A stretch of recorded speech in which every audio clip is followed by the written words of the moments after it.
Hello, and welcome to episode 14 of Rhythm and Wit, the podcast and video series where we discuss and explore the creative and artistic expressions of artists and performers in Oklahoma City and its neighboring cities, also referred to as the Greater Metro Area.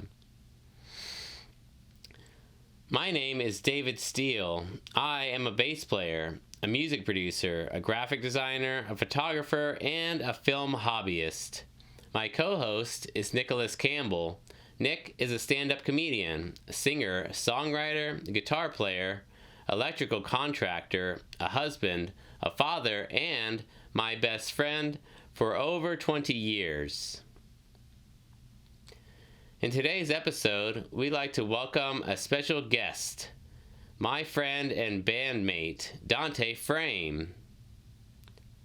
Dante is a singer, songwriter, guitar player, bass player, a drummer, and the band leader for local indie pop shoegaze band, Pineapple Willows.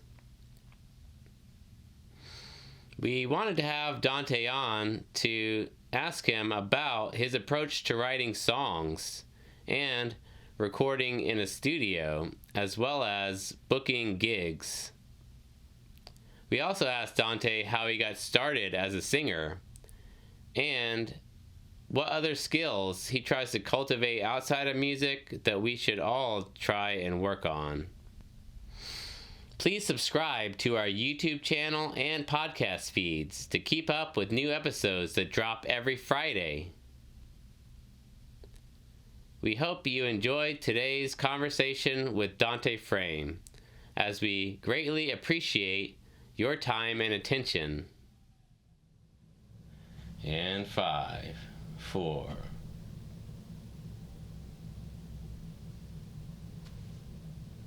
Hello, and welcome to another episode of Rhythm and Wit. My name is David Steele, and with me is Dante from Pineapple Willows. We like to welcome our special guest, Dante Frame. Normally, my co-host is Nick Campbell, but Nick is not feeling well today, so we didn't want to miss this opportunity to talk to Dante because you're a great musician. I've worked with you for a while now, I guess. When did we meet? It was 2 years ago? Almost 2 years ago, because that was that summer of 2022. Jeez, God. So, it's been a little while, but yeah, we did. But yeah, you're obviously the singer and songwriter for Pineapple Willows, which you've been doing for a while. When did you start with that project? It's technically started at late 2019, but it kicked off in 2020. Yeah, right, at the perfect time when everyone was doing stuff. And then, COVID. No, yeah, that's like the worst, right? Everything. That sucks, but you survived through it at least. Yes, we did. And still going. We did. Because yeah, I think I remember hearing the name back then, because I was doing a lot with music in 2019, 2020, and then and then nobody did anything for a long time.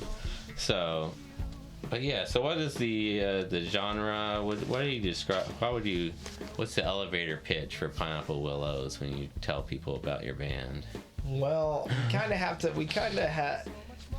like to go with indie pop and indie rock just because it's easiest. Yeah, it's like kind of something that people can latch onto quickly. But it seems like it's kind of molded into a lot more, so I usually spin emo indie rock or shoegaze pop. Yeah.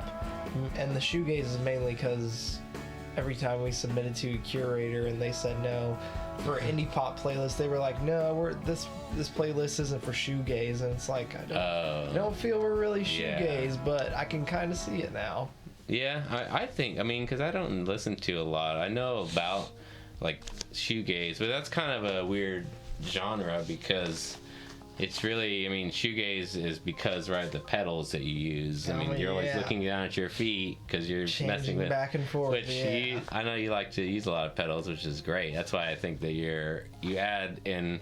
We also played together in Stolen Cable for a good year at least or more, and so yeah, you always use a lot of pedals in that band, but it was very perfect for that group because it was that kind of icing on the cake. I think is a nice little, or it'd be more like the background kind of layering of big sounds and stuff. But shoegaze to me, it's like, well, how do you describe that as a genre? If it's, as a genre, it's just guitar pedal music in a way, but that doesn't really describe the genre actually, so it's kind of a weird. I try and tell people just think of very, very loud, noisy rock music. Yeah, it's. I think it's like nice and dreamy a lot of times, like you said, pop kind of dream, or like a indie pop. I think that's a pretty good descriptor in my opinion, anyways. Just from listening, it just makes sense. Yeah, you recently released a full album, right? Called Pixelated Memories. Pixelated Memories.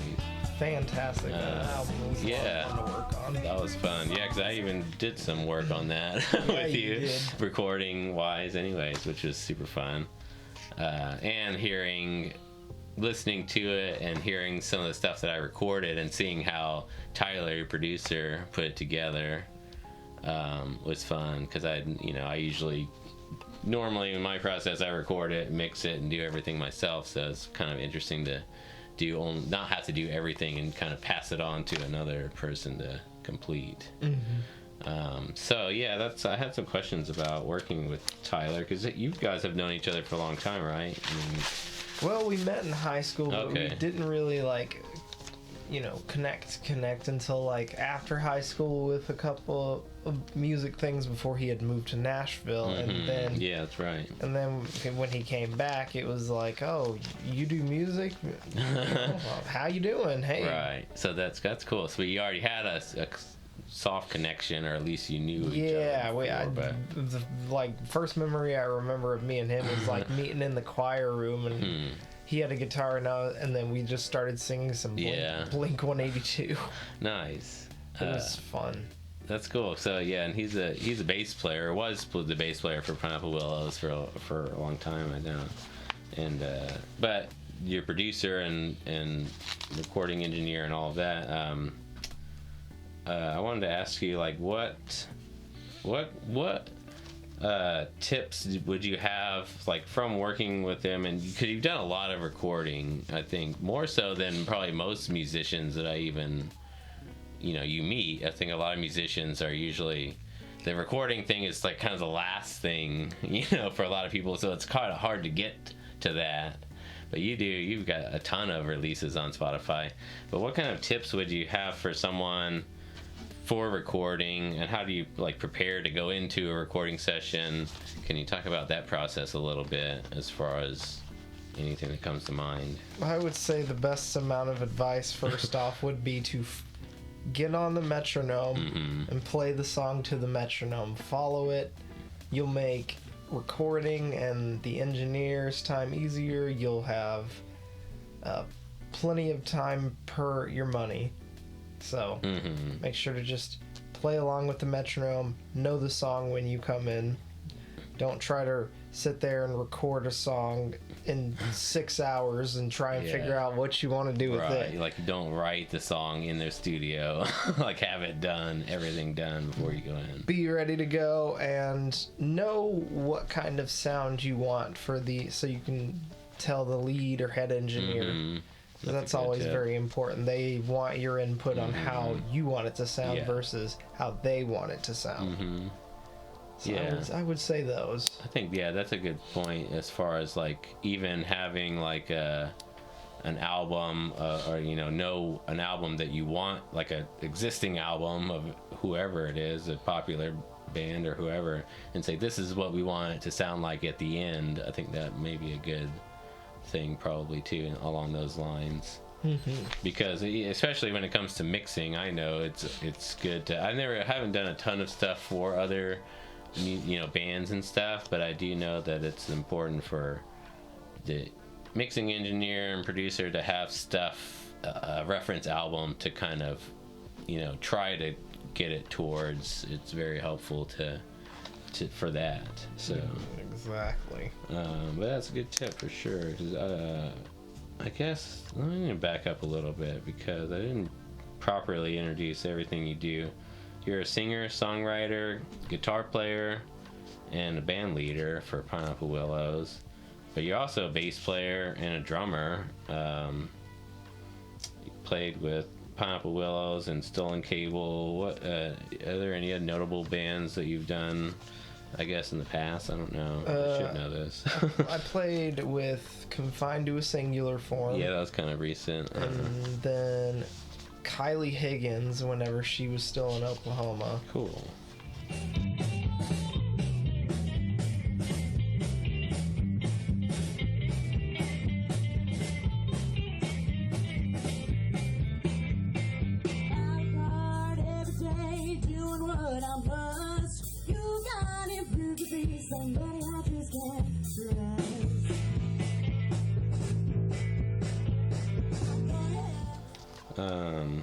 Played bass for her for a while. Yeah, because I know, like I said, that's what kind of made me think of that. So you play bass for a lot of bands, or it's like you're open to doing that for sure, which is cool.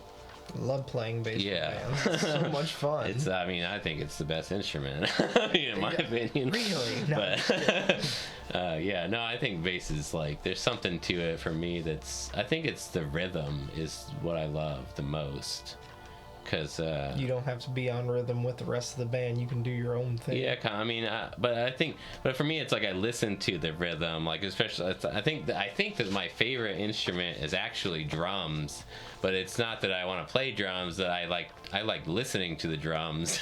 So like as a bass player, that's what I'm mostly listening to. I think is following their rhythm, the drummer's rhythm, and I take a lot of stuff from the rhythms of the drums and incorporate it into my rhythms. But I think that is the kind of my driving force into why I love bass is the rhythm and the movement in that is super fun for me. But how long? But you're mainly a guitar player. I would say you're mainly a singer. I think that, in my opinion, you're one of the best singers I've ever worked with for sure. As far as especially male singers, I mean that's kind of you have a very high range, I think, which is fun and cool to record for sure. But how long have you been singing, or like what made you even start singing? I assume you were very young. Oh my god, it literally, like when I was young, I have a video of me singing with like my elementary school choir, and like I just get the notes and pitch perfect. Mm-hmm. And that natural ability. Yeah, and I thought everyone in our class could do it, but I guess no, I just had a natural aptitude for remembering the notes and reading them. And so I would sit there for hours in my shower, like humming video game songs, like tunes, like the kind of 8-bit or whatever kind of. Just like not even a song, but like the melodies, like my Digimon games, the Pokemon games.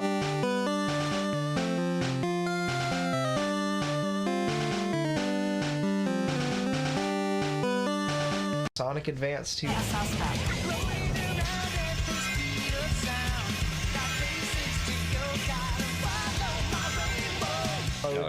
Hum those endlessly for hours. So but you were always working on the note, like kind of nailing the notes as far as your vocals. I was working on that my whole life, and then finally it came one day. We were in theater, and one of the theater kids was supposed to sing this song. He couldn't hit this note. I know I could. Yeah. And people were like, "Well, why aren't you in choir?" And I was like, "Oh, I don't know. I've never thought about it." And so when I got into it, that's how I discovered that I could actually sing quite a bit. Yeah, that's cool. So that was like what, like middle school or even younger? Like that was senior year of high school. Oh wow, so you really didn't. You've been singing forever, but you didn't actually know that I get into singing properly until high school. That's interesting for sure. Right, senior year, I learned everything I needed to know. Hell yeah, but it's probably easy to get into it after. I mean, having the kind of natural skill that you had. That's a interesting thing. I didn't, because I think that a lot of people, most people even in the world, like, will have certain skills and they're really good at things, but they don't realize it. And even, especially when you're young, but even as adults, so many of us have these things that we do and we're really good at, and we don't know that we're as good at them as we think, or we think we're like, oh, we're not even, I don't know, but like there's definitely things, just normal skills that you have that you could be really good at, and you just don't know because you don't know other people, how good someone else is at that thing, or how much someone else might struggle with something you find really easy. Right. That's pretty interesting. So that kind of leads me to a question about kind of, like what other skills do you have, like outside of music, or what other skills do you try to kind of work on and cultivate, like that don't have, because like I said, you do everything in music, so there's lots of skills there, but anything outside of that? Charisma. Yeah. Communication. People skills. Communication, and then knowing how to run a business. Yeah, that's a good one for sure, because that's very important for, if anyone in art. I mean, gotta learn how to run your art like a business if you want people to hear it. That's good skill for sure. I definitely try to do that, and I always think about bands as a business, in a sense, at least, especially because I think you can run it like a business. I mean, if you make whatever money you make and put it back into it and kind of keep it, once you get that cycle going, it makes things a lot easier for when you need money to record or do t-shirts or whatever. So yep, very, very good skill. Because you also, you do outside of music for your career, you go to school for what is it exactly? Occupational therapy. Yeah, so you do a lot of work with the public too through that, so that probably helps with just, like you said, communication. It does. It's very important. It's been super helpful. Yeah. Let's see. That's very good. So you're a songwriter. How do you come up with song ideas? Like, you're guitar player and singer, so that's mostly, I assume, what you start with. But I don't know, what's your typical approach when you sit down and write a new song?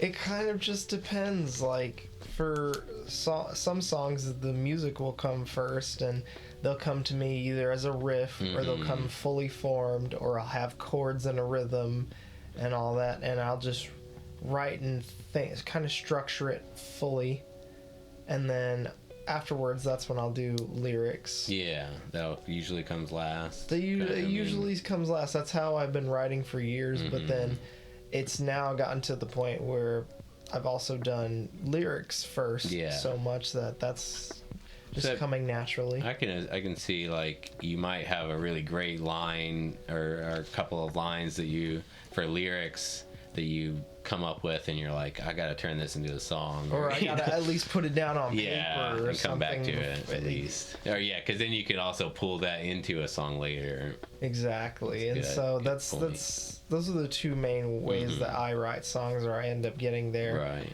And the process is I always start with just the rhythm guitar for everything. Yeah. Even when I go in and record. Yeah. Lay down the song as is, and then that gives everyone else a chance to figure out what they want to do with it next. Yeah, if you're going to build it like that. Because, definitely you want to get the chords. The chord progression, I think, is probably the most important thing. Because even if you don't end up using, like, you could record a whole rhythm guitar track and record lots of other stuff on top of it, and then take that track out.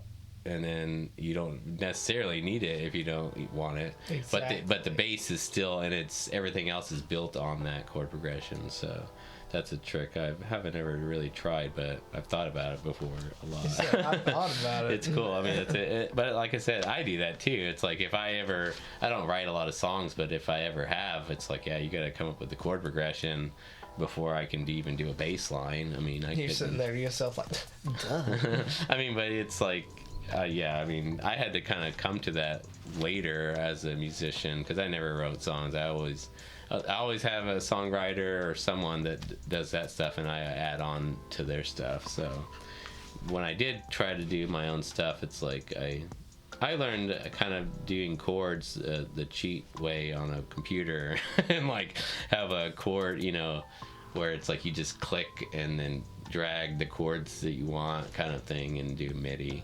Yep. But it's fun because you can play a lot around with that stuff and not even know how to play chords on a guitar or piano. Exactly. And, that's a fun way to do. I love doing computer kind of music.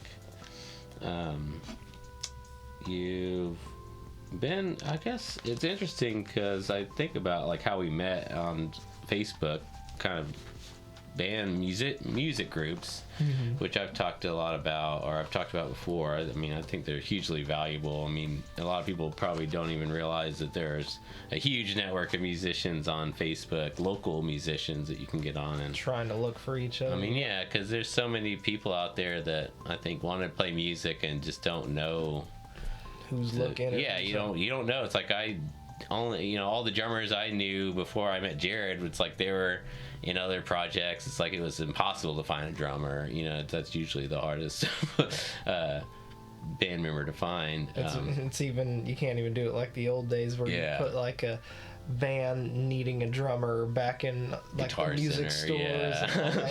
I mean, I think they probably still have those, but yeah, people don't. It's not quite the same for sure. So yeah, so that's how we met on Facebook, just because I was posting on there looking for people who want to play music. But you're also I feel like you're always kind of looking for other projects and different people to work with. But so what are some other ways, or how do you meet the musicians and the bands that you end up collaborating with? Is there any other kind of tips or things that you do with that? Most of the time it's through Facebook, musicians pages that are recruiting musicians or what have you, and then I would say about 30% of the time it's, oh, I've been talking to this band member and gotten to know them and all this, and they're like, I'm starting this other project and I've been looking for musicians and everything, and so those are the two ways that I've found all the musicians. Yeah, because that's a big thing. Is I think there's a lot of people that out there that probably want to play music and don't know anyone and don't even know how to really go about that. Because there's the problem really, I think, is especially in the city, is there's not a lot of places to go and just meet musicians. Like if you just want to go, like I feel like for comedy it's super easy to meet comedians because there's open mics there's several open mics every week.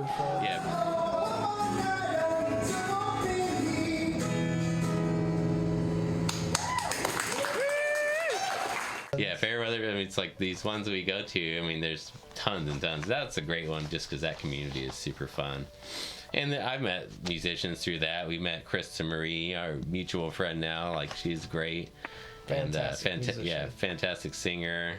But yeah, I met her through going to Fairweather Friends, and so that's a great way also. But I wish there were more kind of just, you know, specifically for musicians. I wish there were more open mics like that so you can meet, because that's what I've been trying to do with even my personal agenda for, you know, or one of the, you know, reasons I like going is to try to meet musicians and all kinds of creative people. Because my thing is with a lot of comedians or a lot of artists, for sure, most artists are also musicians, you know, in some way. So yeah, I'm always looking for new ways to meet musicians specifically, because I want to.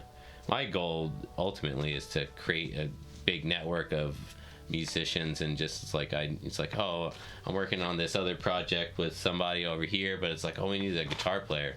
Let me call Dante and see if he wants to come record. I mean, that's kind of where I want to get to. Yeah. With you know, the network. So that's so yeah, I've just noticed that you are always out there meeting people. So yeah.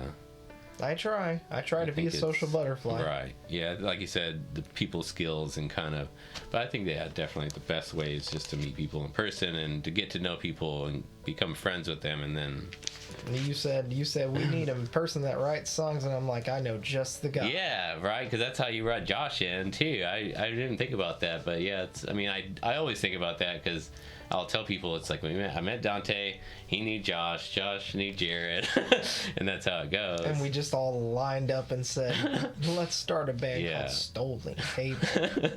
Which that's been one of the most fun for me personally. It's my dream band as far as the style, because it's like I love like garage punk kind of vibe to it. And then Josh with his casino. That casino sounds so good when it goes punk mode. To influence, shake up the global hegemony, decline and fall of red mess. How to move forward, partisans can't project power. Yeah, it's like we can, and that's why I like you can go into different directions when you could go a harder punk vibe or more ska or something, or even like. How would we even describe our sound? Yeah, so that's. I go for the basis as like a garage rock band, which is kind of like pre-punk almost. I mean, in a way, with this 60s like Stooges type. I am the world's forgotten boy, the one who searches and destroys. Somebody gotta help me, please.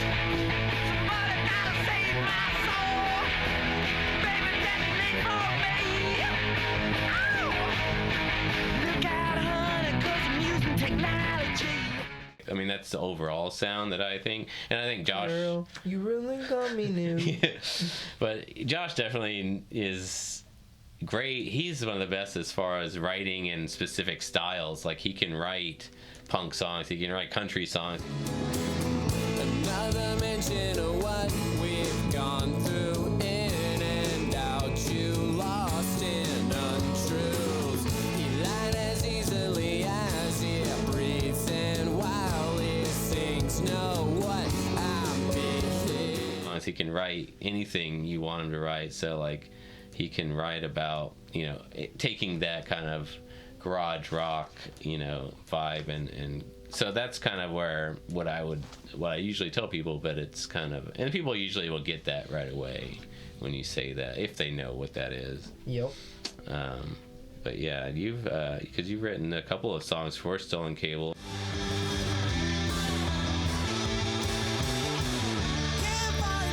To say, have they become minute and have they run away?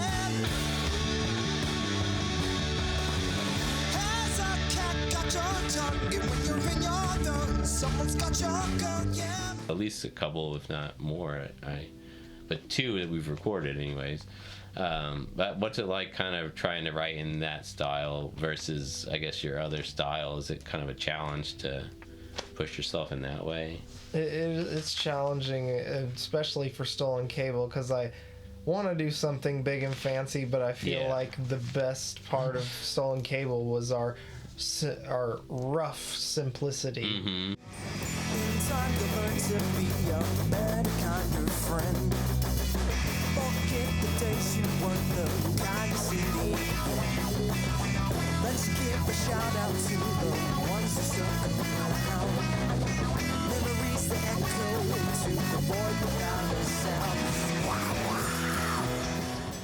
It was like the songs were hard, but you didn't care how simple they were. Yeah, it was like the or how many chords there were. It was so trying to go be like, okay, let me just keep it here and here. Right. So yeah, it's probably a challenge in holding yourself back sometimes with that. Yes. And because you're the lead guitar player for that band, which you're not traditionally a lead guitar player, so I know from experience and talking to you that that's been a little bit of a challenge. But I think that you do a great job whenever it does hit and you get to the place that you're trying to get to with that. So well, thank you. It's been fun to have, because it's kind of rare to find a really good lead guitar player, I think. Overall, a lot of people play chords that are non-metal related. Yeah, I guess especially in Oklahoma. Right. Yeah. I mean, that's kind of tough. I don't know. I knew a guy years ago that was really good. But yeah, okay. Because you also book a ton of shows, and that's something I've always noticed, which is good. I think it's one thing about music. I mean, you just got to play as much as you can in some senses. I think there's a downside to that because it's hard to get people to show up if you're playing in the same city too often. But you do a lot of out of town stuff, even like playing in Tulsa. You've done a lot of stuff. How do you approach like booking gigs, especially out of town gigs? But like, what are some kind of tips or things that you do when it comes to booking? Ooh, having a date specifically set in mind. Like, yeah. Having a date set. Also approaching by either they've either got a promoter, which you need to go through the promoter to get a show. Yeah, if that's what they do. Or the booking agent, whoever that may be at that place. Finding that information out is kind of the number one thing, huh? Just call or go through their websites and look for the contact. They'll usually have whoever the booking agent or the promoter is. Or at least an email address specifically for booking, is if they have that. Right. So those would be the best way to start and look for gigs. Locking them down. Yeah. Just have a proper email with the dates that you want in mind. Link your EPK so they know who you are and get an idea if they want you for the venue. Stuff like that. Or hopping on another touring band's shows if they need an opener. That's a good point, because I don't do that enough as far as like reaching out to other bands to try and get on shows. One of my favorite things about booking is I'll book a date and getting to put the rest of the bill together and reaching out to my friends like, hey, do you want to play this show with us? It's like, that's one of my favorite things to do. But I never really do the opposite, where it's like, unless, there's definitely bands that I know that will hit me up and be like, hey, do y'all want to jump on a gig with us? But it's like just reaching out to specifically out of town bands or something. I don't know. It's an interesting idea. But how do you like find some of these venues? Like, what's the kind of best way?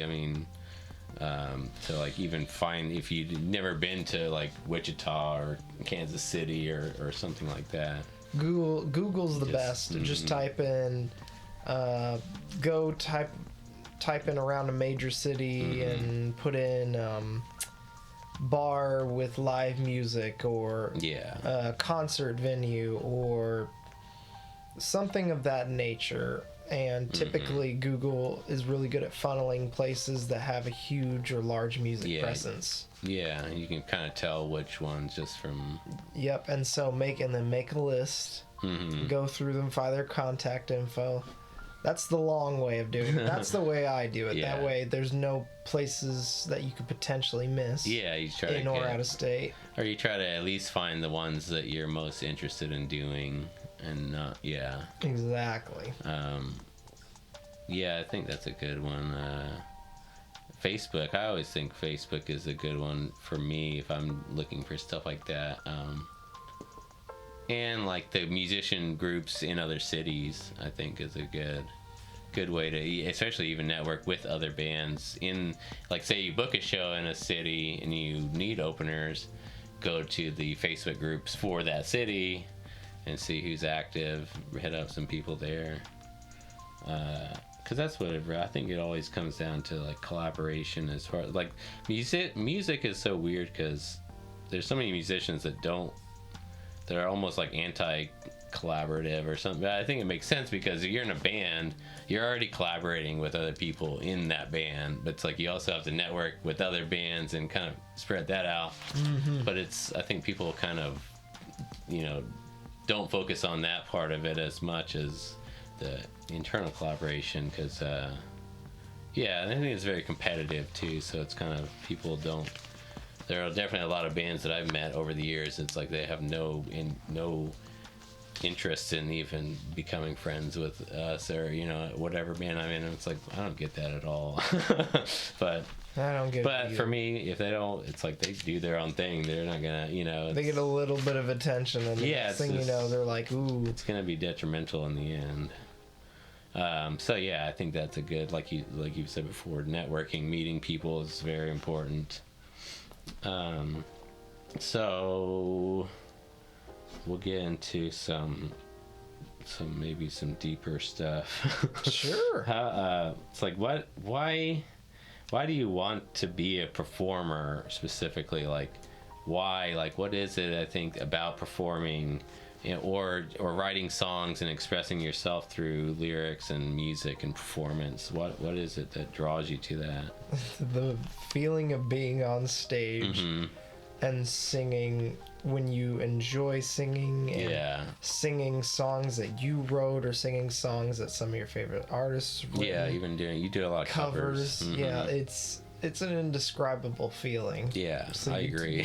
You do it for that. Yeah. You always do it for that. I think most musicians can feel that way, unless they, have like a fear of stage fright, It's tough to get over, but for all the other musicians, it's the feeling of being on stage and playing those songs. Yeah, just kind of sharing the things you work so hard for, or working so hard. Music is an art, so you're sharing your art with someone, just like painters and sculptors and glass artists at these art shows. Yeah, just anything, right? It's just a different form of art, and we love performing live. Yeah, I think it's one of the most fun. To me, music is just, it's nothing like it. It's specifically performance, because it really doesn't even exist. It's a moment in time, and it only that's why I think I'm obsessed with like capturing it, or trying to capture stuff like that. I mean, I record when we play music. I record. Yeah, if you capture a video of that specific performance, that specific night, that's the only performance that that's what it is. Like that one. Yeah, and each time it could be, even if you do the same set, which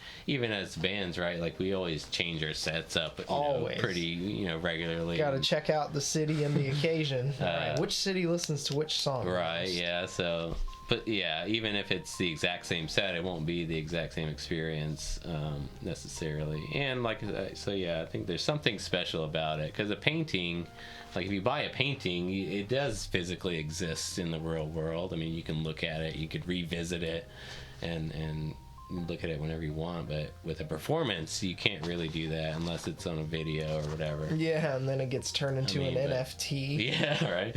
It just, it's something very special about performing music. For me, it's been, I can't not do it. It's crazy. It's like, I think that a lot of people, once you start performing, you get a bug, and you it's like a drug. You have to go back and get more of it, or whatever. You can't take it out of you. You can't take the music out of a person.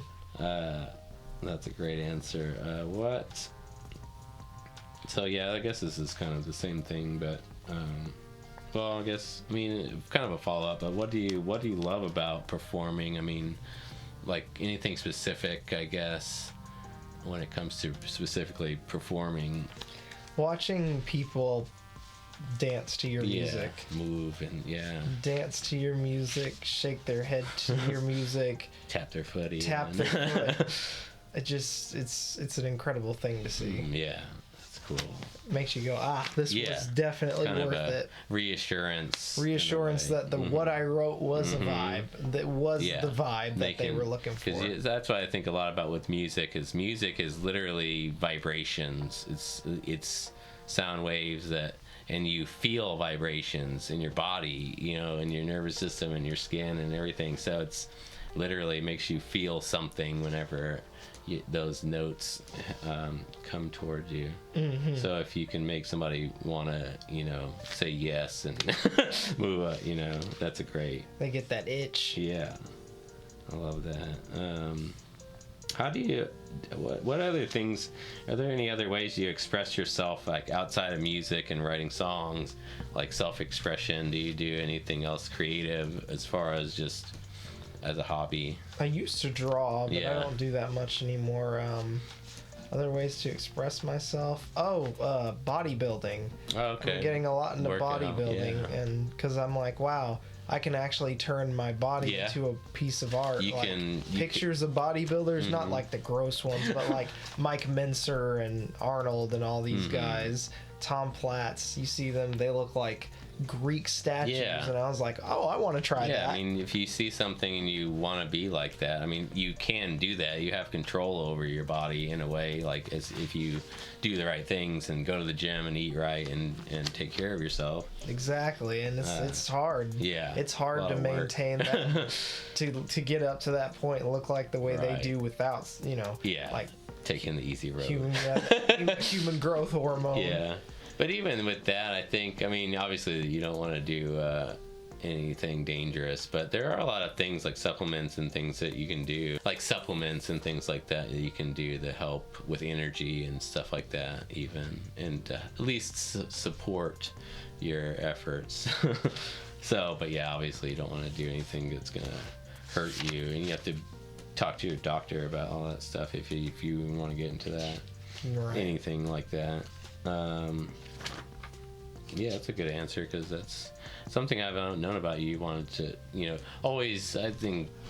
Well, it's only been recent in like the last year. It's like, wow, I want to look like that. Mm-hmm. So I've just been trying to go towards it 2 to 3 times a week. Kind of do Mike Mincer's training, high intensity for like an hour. Pound the protein and carbs when you get home. Yeah. Build up that mass, and it's been working. That's good. Yeah, if you're seeing results, because that's something for me. I remember when we first met. I remember a random memory I had, but I think you come over and like he's like, yeah, I'm going to the gym later or something, and I'm like, oh, I remember it's like, because I was interested in being more active, and I still haven't gone to join a gym or anything. I just think it's that's not really the way I feel like the best way for me to get fit. I mean, I have found really good ways of, I'll go and walk for like 4 or 5 miles 3 times a week, which has been huge for mental health and just getting outside and getting sun. But just, helping me slim down and eating better and you look great. Yeah, thanks.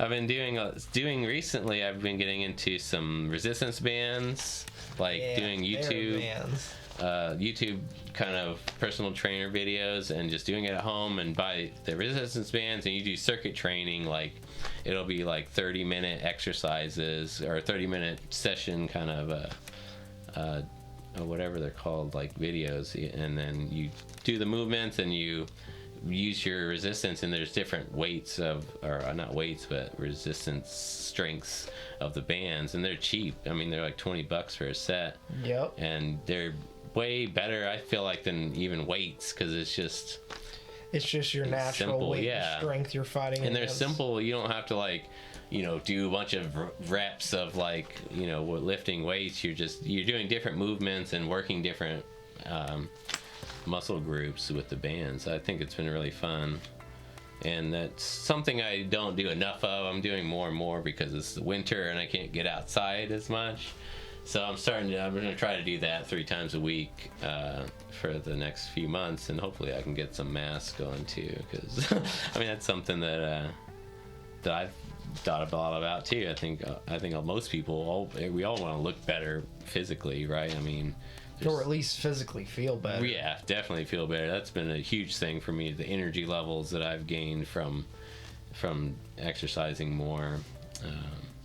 My legs are so much heavier than they used to be. I can notice it when I walk around. I'm like, man, my legs are really heavy. Just a little different for sure. That's good. That was a good topic, because I hadn't even thought about that. As far as I want to get more into like physical and mental health and stuff on this podcast, but I like to hear that, especially because, like I said, you're always very health conscious from when I've known you. It's hard to play when you're sick, or hard to play when you're mentally, spiritually exhausted, Mm-hmm. That's a huge thing. I think musicians do this to ourselves. Yeah. We relentlessly run ourselves into the ground with effort and work. I think, and they forget to take care of themselves if they even know how. Right. I think for music, a lot of us struggle with energy to do, play music and do, because it's like most musicians and artists, unfortunately don't make enough or anything off of the art we make, so we have to have full-time jobs, and most of us have families and stuff that you also have to worry about, so it's like that takes up so much energy, and then you try to come home at the end of the day and try to create a song or practice, and you're exhausted, so it's because it takes it takes muscles and lots of precision to play an instrument. Right. Yeah. So you can't be exhausted, because I've even run into that recently where I'm wearing myself out, doing all kinds of stuff, which I'm grateful for. I think I've been having a lot of fun being busy, but also I'm trying to rehearse, and it's getting late. I'm just practicing by myself usually, or even at rehearsal, but I'm just like tired, and I'm just like noticeably not playing as accurately as I should be, because I'm just running myself too much. So puts a new spin on the mind is willing but the body isn't. Right. Yeah, that's a good point, because that is how I feel a lot. Like I always feel like, even it'll be like last night, I'm always exhausted on Fridays because it's Friday, the end of the week, and then it'll be like 9-10 p.m. I'm sitting here like just absolutely drained and worn out, and I'm like, oh, I need to like go and get the podcast stuff set up. And I'm like, no, don't, just stop. No, but it's like I didn't need to, but that's where my mind goes. Even when I'm like exhausted, I'm just like, oh, I gotta do this and this, and it's like, no, I don't. I can do it tomorrow. It'll be like, fine. Nope, done. Get that out of my face. Yeah, so that's been a struggle for me, just trying to let myself relax more. I mean, I don't have a trouble being lazy and not doing anything for a whole day if I can, but also I can kind of be on the flip side of that often.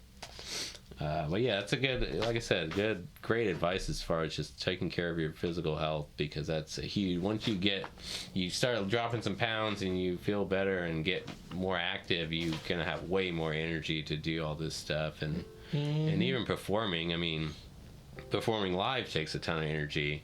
I know for sure, because my work schedule is so messed up that I will wake up at 2-3 in the morning to go to work on a Friday, and then I might go to bed at 1 a.m. if we're playing a show that night. And I'm like dead dog tired. So I can understand that. Being a little more physically and mentally fit is a massive bonus, or massive benefit to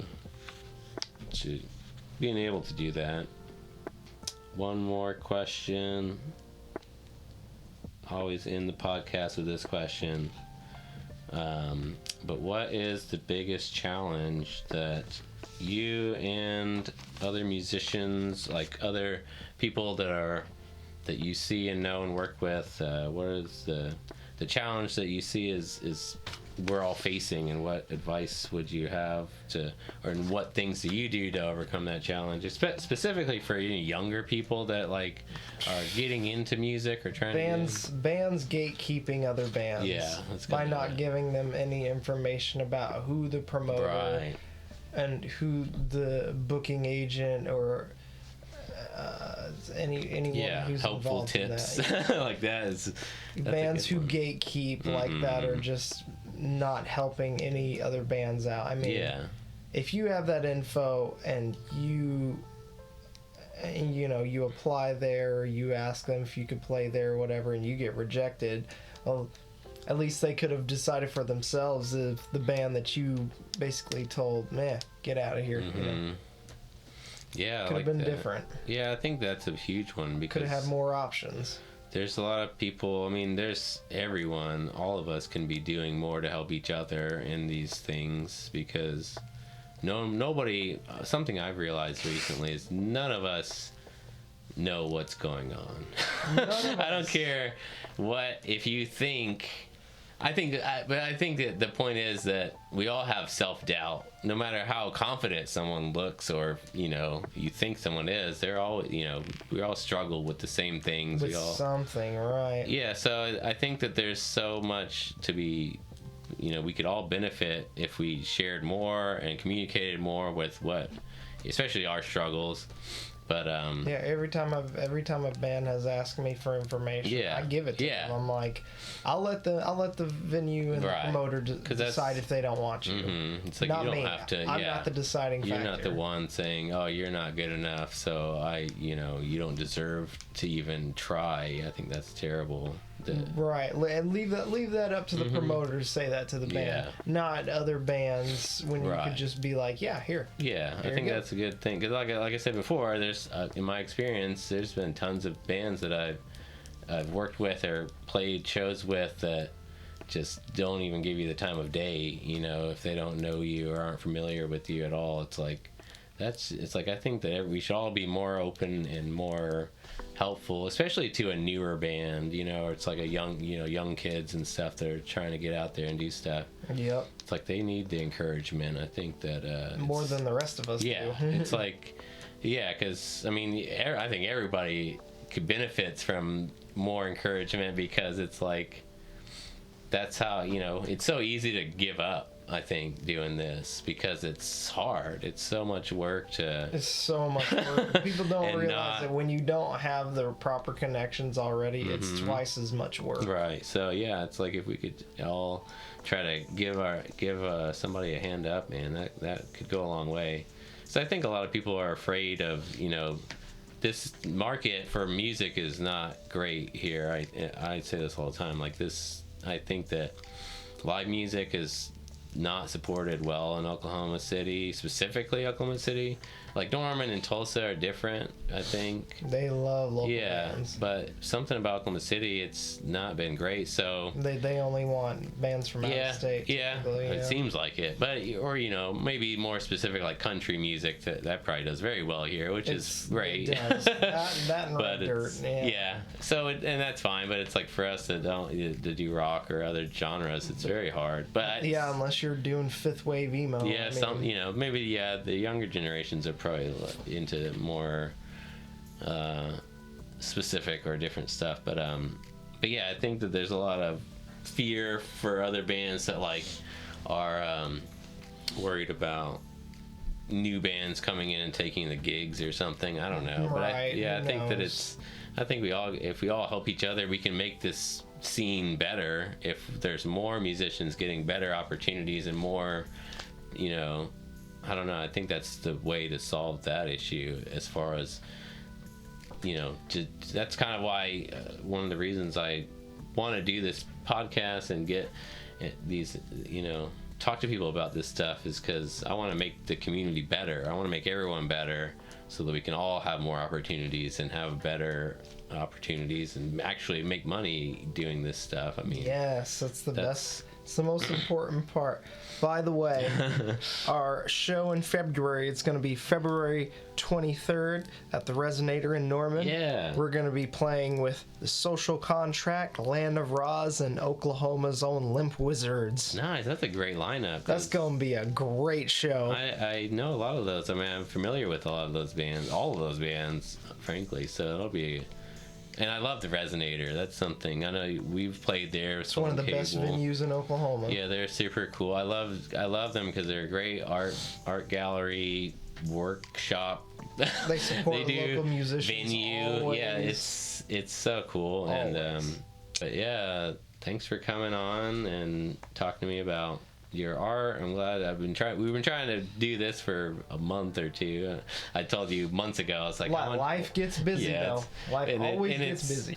But I'm glad we finally got to do it, and because I think that you're a very talented, motivated musician. That's a rare thing, I think, and in my opinion, that's something I'm always looking for, is that thank you, the talent and the motivation. It's like a lot of times you have one or the other.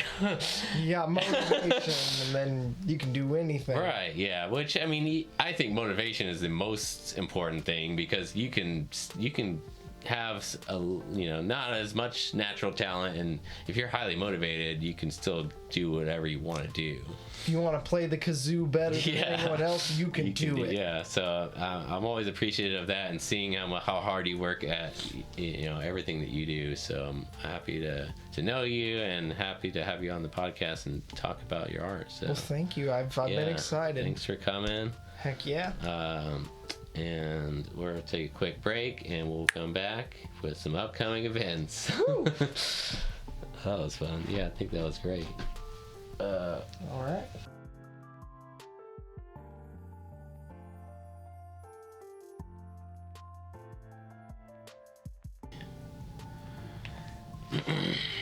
So, wanted to talk to y'all about the upcoming events. Let's see, looks like we've got the Second Friday Norman Art Walk on Friday, December 8th from 6 to 9 p.m.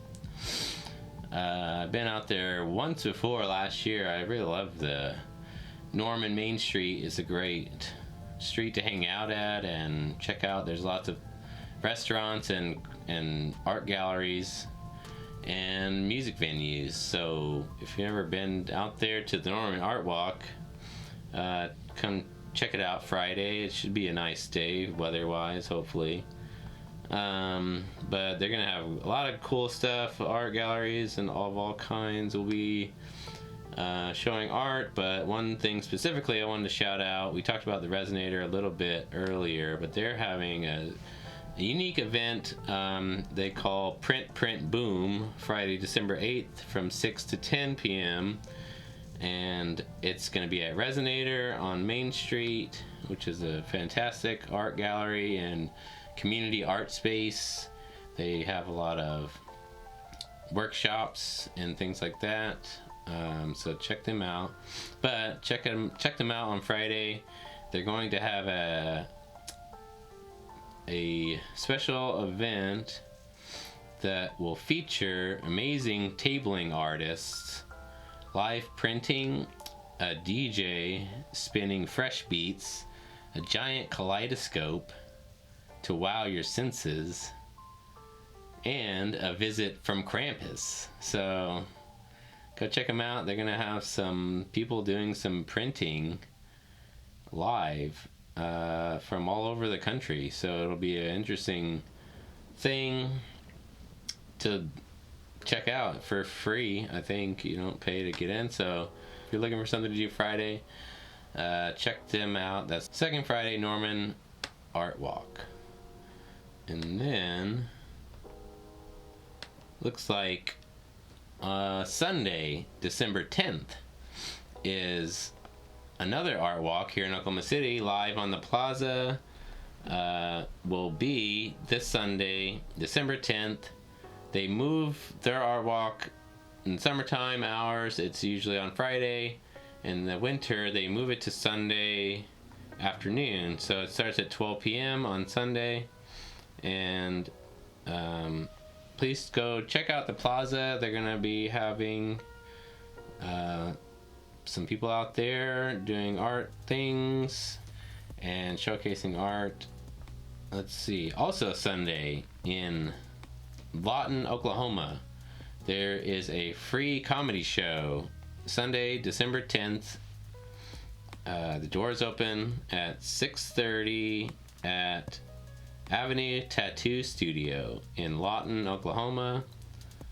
That's 1126 Northwest Cash Road in Lawton, Comedy Avenue, inside Avenue Tattoo Studio. There will be free eggnog and Christmas cookies. And that show features Will Davis, Brandon Killo, Nick Campbell, and Leo Mendes. All friends of the show and great comedians. So if you're out in Lawton or around that area, go check out a free comedy show inside a tattoo studio, because that'll be super fun. It's going to have our own Nick Campbell, and we love Nick, so we're excited for him to do some shows in other cities and spread his wings. There's a special event going on Tuesday, December 12th at Whiskey Barrel. It is the Birthday Bash comedy show of Dennis Maley, aka the Granny Freak, and that will feature Anna Rhodes, Kelly Hilburn, Marquita and Letty, Megan Grace, Miss Kitty, and Vanna Hightower. And it's going to be at the Trellis Whiskey Barrel in Oklahoma City. It's at 4120 Newcastle Road, Trellis Whiskey Barrel. You can come claim a 3-minute guest roast spot for Dennis. Dennis is a very funny comedian. I've seen him perform lots of times out at Fairweather Friends open mic and other mics, and he's very funny, very good guy. It's going to be at Whiskey Barrel Saloon, put on by Miss Kitty, who we love here, and she does a great job with the comedy community and helping young comedians get better and do lots of great things. So come out, have some cake, and roast the granny freak on his birthday. Alright, so that's it. Everyone, we had a great time, great show. Thanks for watching and listening to my conversation with Dante. We're sorry Nick couldn't be here this week, but he'll be back next week. And we hope to have another special guest. So everyone, thanks for watching.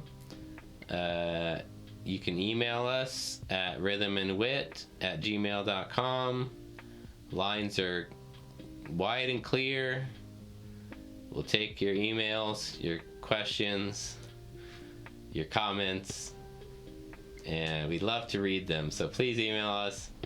I want to get the community more involved. I think the people are starting to get involved on social media. So, and you can DM us on social media if you want to say anything, and we'll read it if you want us to read it. Yeah, so hit us up, and thanks for watching. We hope you have a great day. Peace.